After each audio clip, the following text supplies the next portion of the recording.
नमस्कार, मैं हूं आपके साथ जया शर्मा। बंसल न्यूज की इस खास पेशकश आयुष्मान में आप सभी का स्वागत है। जैसा कि आप जानते हैं कि आयुष्मान में स्वास्थ्य संबंधी समस्याओं पर खास जानकारी दी जाती है, तो इसी कड़ी में आज हमारे साथ है डॉक्टर नेहा अरोड़ा वर्मा, जो कि जानी मानी स्पाइन रोग विशेषज्ञ है और ओबेसिटी कंसल्टेंट है, जो पिछले 12 सालों से स्पाइन रोग से जुड़ी समस्याओं को दूर करने के लिए काम कर रही हैं।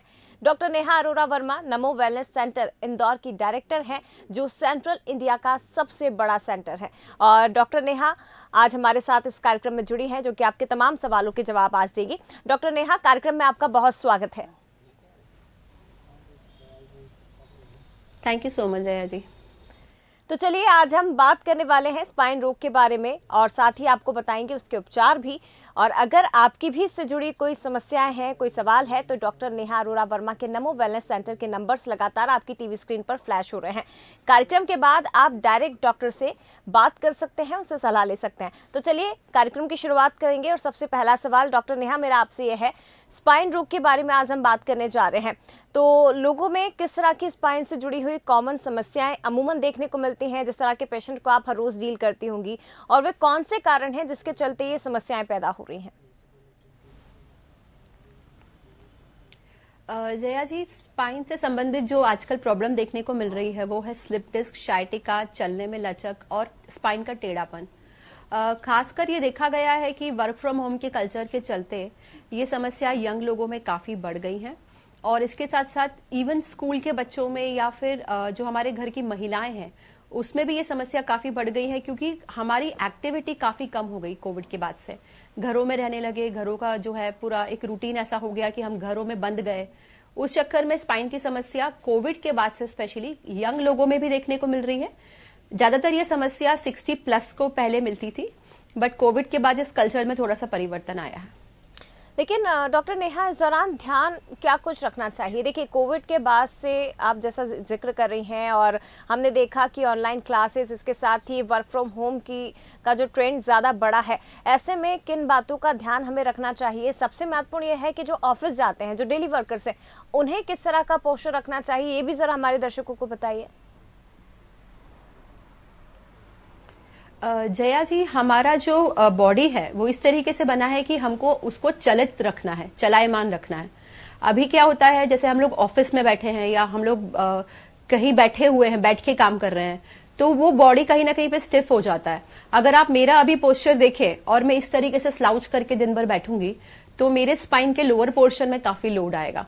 तो इससे बचने के लिए हमें क्या करना है, अपने मोबाइल में एक अलार्म फिक्स करना है, जिसमें आपको हर 1 घंटे में 5 मिनट के लिए अपनी चेयर छोड़ के या अपनी जगह छोड़ के थोड़ा सा वॉक करना है। पहला तो आप ये कर सकते हैं।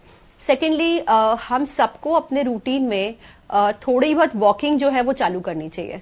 हम लोग ऐसा सोचते हैं कि सुबह उठ के करेंगे, तो सुबह उठ नहीं पाते, ठंड है, शाम को करेंगे, टाइम नहीं मिलता, लेट हो जाते हैं ऑफिस में।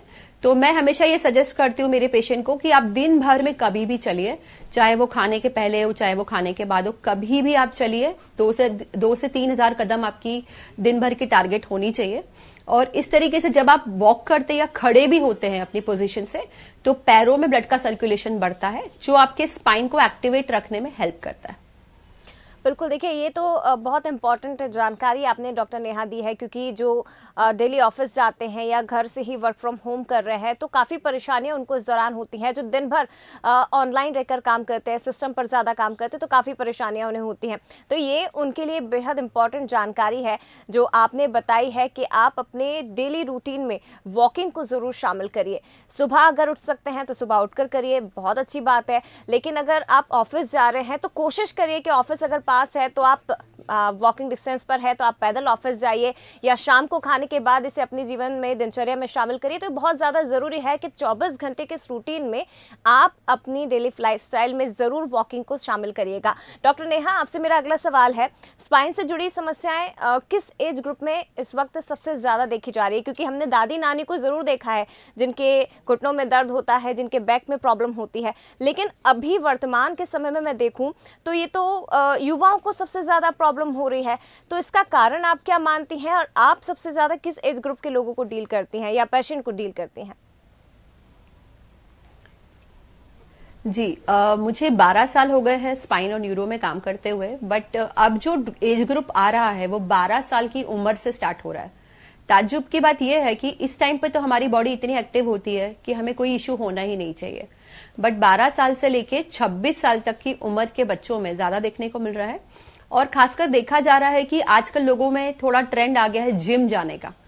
तो जिम में जाके वो क्या करते हैं, लोगों की देखा देखी वो भी उतना ही वजन उठा लेते हैं, लोगों की देखा देखी वो भी एक्सरसाइज चालू कर देते हैं जो उनकी बॉडी के अनुसार डिजाइन नहीं की गई होती है।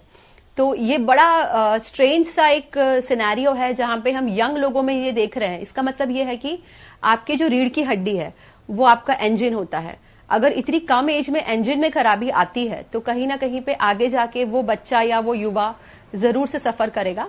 और मैं हमेशा कोशिश करती हूँ अवेयरनेस क्रिएट करने की कि छोटे बच्चों में या कॉलेज के बच्चों में या स्कूल के बच्चों में ये अवेयरनेस ज्यादा क्रिएट हो ताकि ये बीमारी आगे हमें विकराल रूप लेती हुई ना दिखे।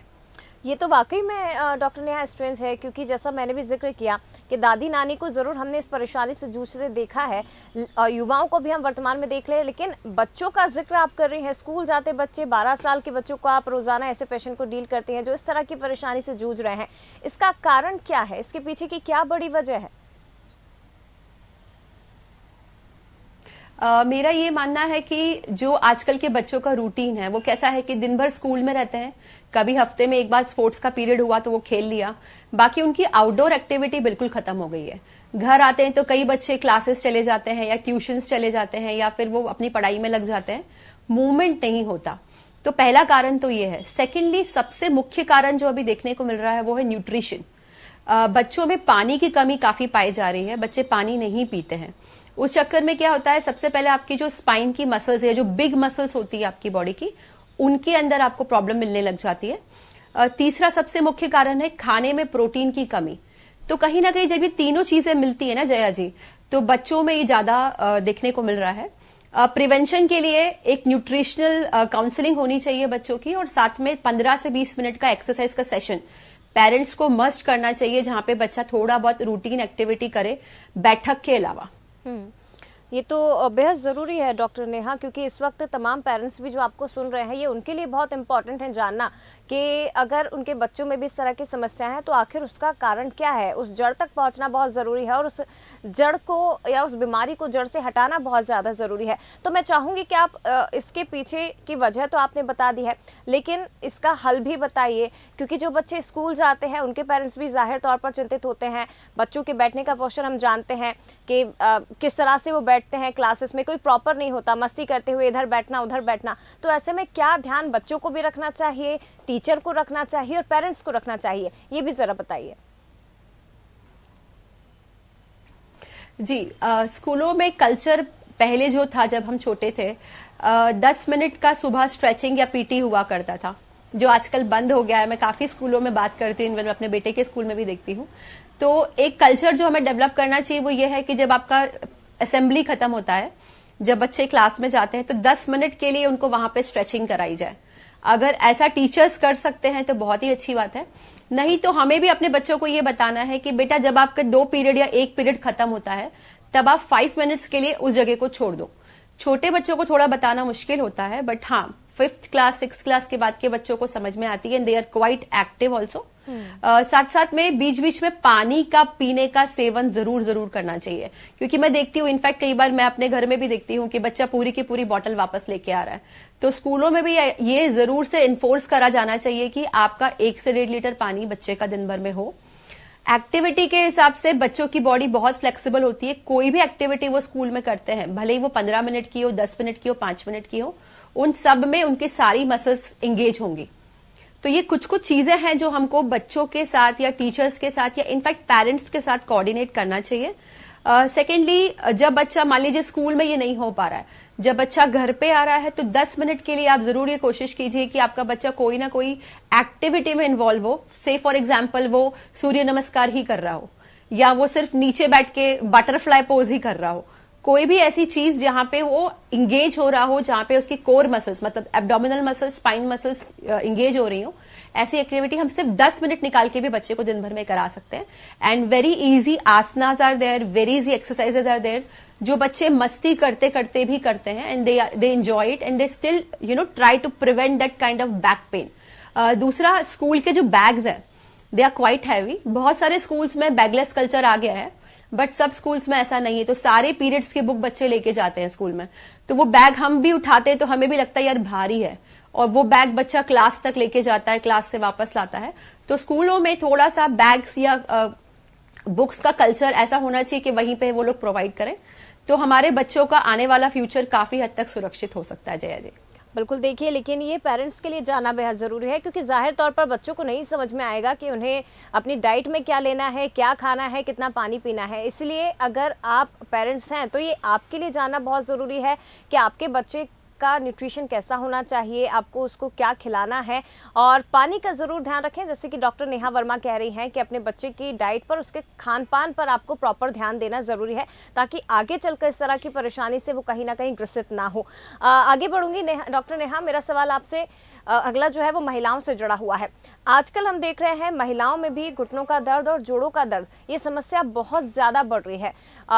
एज पे तो डिपेंड करता ही है, लेकिन जो कम एज की लड़कियां हैं उन्हें भी परेशानी हो रही है, तो इसकी वजह क्या है और उन्हें क्या ध्यान रखना चाहिए? महिलाओं में अगर हम बात करें 18 साल की उम्र के बाद की जो स्पेशली लड़कियां हैं, उनके अंदर आजकल हमें घुटने के दर्द या पैरों के दर्द की समस्या काफी मिल रही है। उसका बहुत बड़ा रीजन होता है, कई बार डेफिशिएंसीज होती है उनको कैल्शियम, विटामिन डी, B12 की। तो अगर डेफिशिएंसी है तो ब्लड चेकअप करके वो लोग एक बार अपना खुद का सप्लीमेंटेशन चालू कर सकते हैं। सेकेंडली, कहीं ना कहीं पे जो हमारा एक्टिविटी है, आजकल हम लोग सब जगह लिफ्ट यूज करते हैं, सीढ़ियां चढ़ना बंद कर दिया है, हम सिर्फ बैठे बैठे काम करते हैं, ये भी बहुत बड़ा रीजन है महिलाओं में।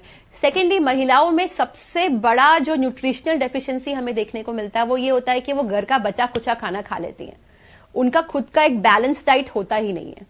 तो उस चक्कर में बॉडी से वो न्यूट्रिशनल डेफिशिएंसी भी सहती हैं, साथ में वो एक्टिविटी जो है, बस किचन में काम किया, घर का काम किया, वही उनकी एक्सरसाइज बन जाती है, उनको लगता है हमने बहुत कर लिया, तो वो आपका एक एक्टिविटी जो है वो बहुत लिमिटेड हो जाता है।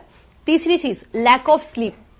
जब भी महिलाओं में आप देखेंगे, चाहे वो 25 साल की युवती हो या वो 45 साल की महिला हो या वो 60 साल की दादी हो, सब में आपका एक कॉमन कंप्लेंट आएगा कि नींद नहीं आती है, लेट नींद आती है और कच्ची कच्ची नींद आती है। तो जब भी ये होगा तो आपको जोड़ों की समस्या है, मांसपेशी के दर्द या बॉडी पेन्स डेफिनेटली होंगे, बिकॉज जब आप सोते नहीं है टाइम से तो कॉर्टिसोल जो आपका हार्मोन है वो आपकी बॉडी के अंदर गार्ड रिफ्लेक्स करता है, स्ट्रेस रिफ्लेक्स करता है, और वो कई प्रकार के पेन और डेफिशिएंसीज को भी क्रिएट करता है। तो महिलाओं को स्पेशली ध्यान रखना चाहिए कि जो वो घर में किचन में काम कर रही है वो एक्सरसाइज नहीं है। 10 मिनट 15 मिनट आप अलग से एक्टिविटी कीजिए जो आपकी एक्सरसाइज हो, चाहे वो सूर्य नमस्कार हो, चाहे वो वॉकिंग हो, जैसे मैं पहले बता रही थी।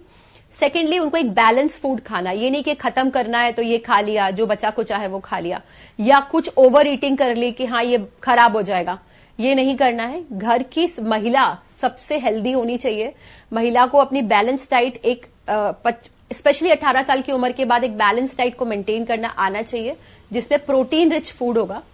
तीसरी चीज, उनको अपनी बॉडी के अंदर डेफिशिएंसीज डेवलप तो नहीं हो रही हैं because of lack of sleep, stress और मे बी हार्मोनल इशू, वो जरूर चेक करवाना चाहिए स्पेशली 18 ईयर्स के बाद, एंड उसका पूर्ण समाधान अवेलेबल होता है, मेडिकल गाइडेंस अवेलेबल होता है उसके लिए।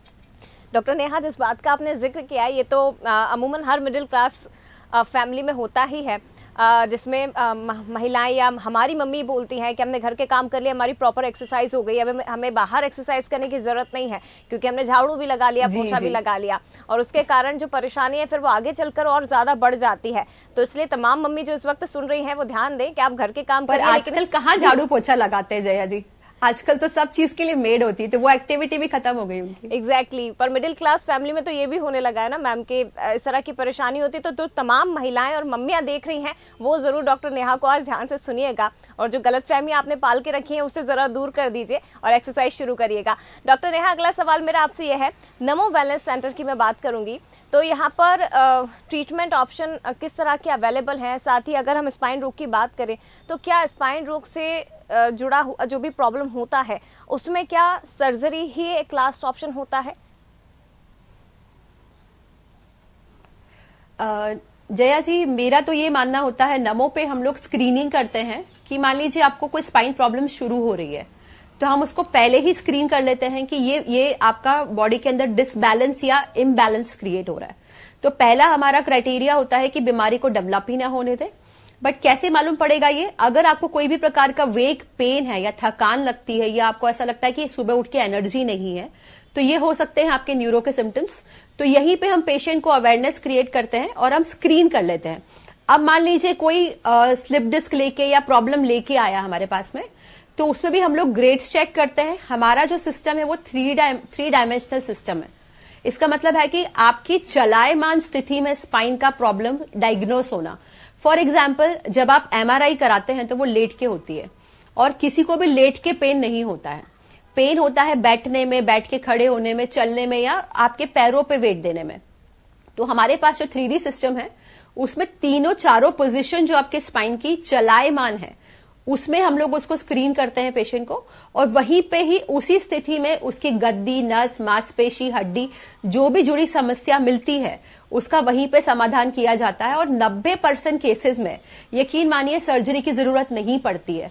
अगर कोई एक्सीडेंटल ट्रॉमा का केस है या कोई बहुत ज्यादा डैमेज हो गया है, फॉल हो गया है, हाइट पे से गिर गया है, वो अलग बात है, फ्रैक्चर वगैरह हो गया है।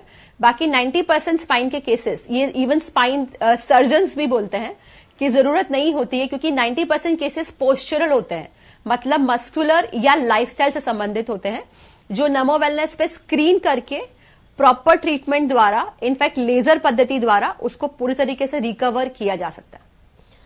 डॉक्टर नेहा, आगे मैं सवाल आपसे पूछूंगी, लेकिन क्योंकि एक सवाल मेरे जहन में ये आया है कि जिस तरह से हमने बॉडी पोस्चर की बात की थी कि आप अगर सिस्टम पे काम करते हैं, ऑफिस में वर्क करते हैं, तो ज़रा मुझे ये बताइए, जो तमाम दर्शक इस वक्त आपको देख रहे हैं वो खुद ये जानना चाहते होंगे कि ऑफिस वर्किंग के दौरान कितनी देर में आपको एटलीस्ट 5 मिनट का या 6 मिनट का गैप लेना बहुत ज़्यादा ज़रूरी हो जाता है? जी, वैसे तो 1 घंटे में 5 मिनट बोलते हैं जया जी, पर अगर हर घंटे ना हो पाए तो कंपलसरी हर 2 घंटे में 5 मिनट तो आपको उठना ही है। ये बिल्कुल आपके मोबाइल में आप अलार्म लगा ले। मान लीजिए आपके 8 घंटे की जॉब है, तो आपके मोबाइल में 4 अलार्म होने चाहिए। वैसे तो आपके मोबाइल में 8 अलार्म होने चाहिए, बट अगर हर घंटा पॉसिबल ना हो तो आप 5 मिनट का जो है वो 2 घंटे में तो आपको जरूर लेना है।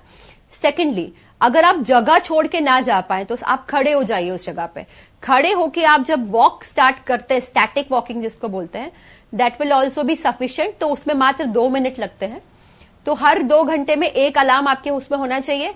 हर आधे घंटे में आपके मोबाइल में एक अलार्म होना चाहिए पानी पीने का, क्योंकि हम भूल जाते हैं। इनफैक्ट मैं कई बार खुद भी भूल जाती हूँ, हम सबकी सेम कहानी है।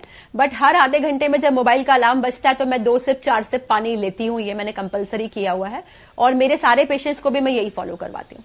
ये मोबाइल का अलार्म नहीं है डॉक्टर नेहा, ये आपके जीवन का अलार्म है जो आपको जगाता है कि भाई उठिए, आपको और भी चीजें आगे करनी है। बिल्कुल।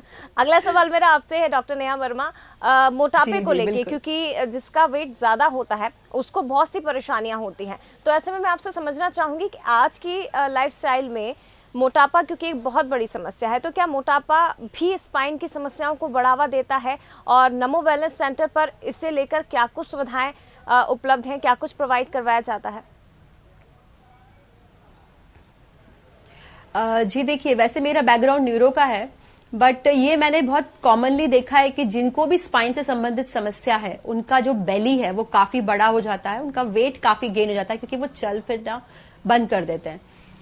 तो मोटापा इसीलिए भी प्रिवेंशन जरूरी है मोटापे का, क्योंकि अगर आपकी रीढ़ की हड्डी को आपको स्टेबल करना है या स्टेबिलिटी देनी है, तो आपका जो विसरल फैट है या बेली फैट है वो एक नियंत्रित सीमा में होना चाहिए। नमो वेलनेस पे हम लोग 3 मिनट्स थेरेपी करते हैं, जिसका मतलब यह है कि आपको दिन भर में सिर्फ 3 मिनट निकालने होते हैं वेट लॉस के लिए।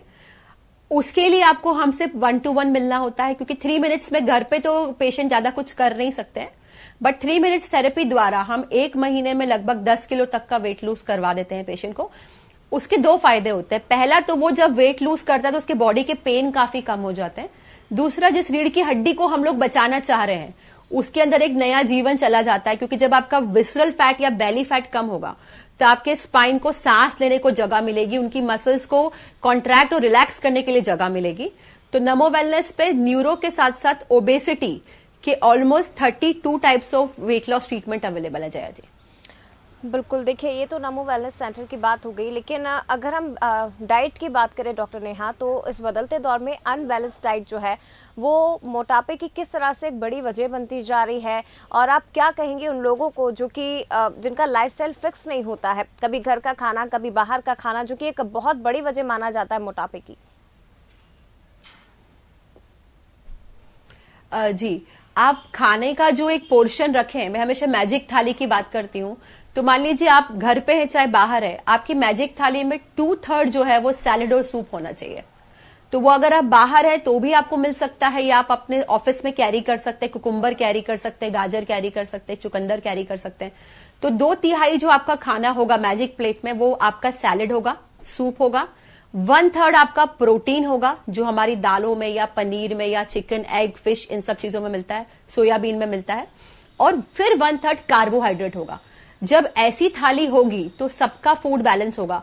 अब आप एग्जाम्पल मैं आपको देती हूं, हम लोग या तो सिर्फ दाल चावल खाते हैं, या हम लोग रोटी और सब्जी खाते हैं। तो इतनी सी सब्जी होती है, साथ में 2 रोटी होती है, तो वो सब्जी की मात्रा जो एक्चुअली में फाइबर है वो बहुत ही कम हो जाता है। तो बैलेंस मील आप घर पे या बाहर रहते हुए अगर आप सूप और सैलेड को या ग्रीन लिफी वेजिटेबल्स को आपके खाने में शामिल करेंगे, और उसका जो पोर्शन है वो कार्बोहाइड्रेट से, मतलब चावल और रोटी से ज्यादा होगा, तो कहीं ना कहीं पे हम सब कहीं भी रहते हुए डाइट को बैलेंस कर सकते हैं। ये कोई रॉकेट साइंस है ही नहीं। बिल्कुल, देखिए समय क्योंकि डॉक्टर नेहा बहुत कम है और सवाल बहुत ज़्यादा है, लेकिन मैं जाते जाते आपसे ये पूछना चाहूँगी, क्योंकि आप ऑनलाइन और ऑफलाइन दोनों ही तरह के मरीजों को कंसल्ट करती हैं, तो जो मरीज आपसे जुड़ना चाहते हैं वो कैसे जुड़ सकते हैं, और इसके साथ ही आप तमाम लोगों को, तमाम दर्शक जिस वक्त आपको देख रहे हैं, क्या संदेश, क्या मैसेज देना चाहेंगी? अगर आप मुझे सुन रहे हैं तो मेरा मैसेज यही होगा कि अगर आपकी लाइफ में आपको लग रहा है कि आप पहले जैसे फिट नहीं हैं, या आपको वो एनर्जी फील नहीं होती है सुबह उठ के, तो इट्स टाइम आप कंसल्ट कर सकते हैं एक्सपर्ट द्वारा। हम आपको गाइड कर सकते हैं कैसे आपके लाइफस्टाइल में होने वाली चीजों को आप अभी से रोक के आने वाले कई साल बहुत हेल्दी तरीके से निकाल सकते हैं। ऑनलाइन के लिए मुझे व्हाट्सएप पे कांटेक्ट किया जा सकता है, नंबर है 9827079888। तो व्हाट्सएप पे जब आप अपनी क्वेरी भेजेंगे तो हमारी टीम आपसे कोऑर्डिनेट करेगी और एक वीडियो कंसल्टेशन मैं आपके साथ करूंगी। तो इस तरीके से मैं इंडिया या इंडिया के बाहर बहुत सारे पेशेंट्स को अपनी सर्विसेज प्रोवाइड करती हूं। अगर आप इंदौर में हैं या इंदौर के आसपास हैं तो LIG चौराहा MIG में हमारा क्लिनिक है, वहां पे आप मुझसे आके पर्सनली मिल सकते हैं। बट बेहतर ये होता है कि हमेशा व्हाट्सएप पे एक बार बात करके या फोन पे एक बार बात करके ही आप आए, ताकि मैं वो पर्टिकुलर 45 मिनट्स का कंसल्टेशन का टाइम आपके साथ स्पेंड कर सकूं। क्योंकि बहुत तरीके के लाइफस्टाइल प्रॉब्लम्स में क्वेश्चंस होते हैं, आप ही के क्वेश्चन से जवाब निकलता है, उन्हीं क्वेश्चंस के जवाबों से हमारा ट्रीटमेंट प्लान होता है। तो मैं ऑनलाइन ऑफलाइन दोनों तरफ अवेलेबल हूं आपके लिए, एंड आप दिए हुए नंबर पे भी संपर्क कर सकते हैं। बिल्कुल, तो देखिए डॉक्टर नेहा वर्मा का जो नंबर है वो इस वक्त फ्लैश हो रहा है, और इस कार्यक्रम के बाद आपकी अगर कोई समस्या है तो डायरेक्ट कॉल करके आप उनसे जुड़ सकते हैं, उनसे अपने सवाल पूछ सकते हैं। बहुत शुक्रिया डॉक्टर नेहा, स्पाइन रोग के बारे में इतने अच्छे तरीके से ब्रीफ करके हमारे दर्शकों को समझाने के लिए। तो चलिए इसी के साथ फिलहाल इतना ही, लेकिन तमाम बड़ी खबरों के लिए आप बने रहिए बंसल न्यूज के साथ। नमस्कार।